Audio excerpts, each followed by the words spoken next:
якщо ми кажемо про отримання F-16, то це суттєво вплине на повітряний простір над Україною, тому що ми можемо казати про суттєве посилення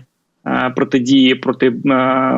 ракетних обстрілів масованих, тому що тут вже не буде намальованих шляхів, коли ракети літатимуть по всій території, потім повертатимуться на Київ, наприклад.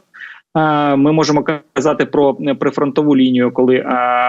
зможемо відігнати російську авіацію на відстань понад 150 кілометрів, що стане унеможливить скидання кабів, тобто використання літаків буде лише для того, щоб запускати знов-таки крилаті ракети малої і середньої дальності, але ці крилаті ракети зможуть перехоплювати наші літаки. І знов-таки тут можемо казати про зачистку важливої території там на відстані 170 кілометрів щодо тяжкої техніки росіян.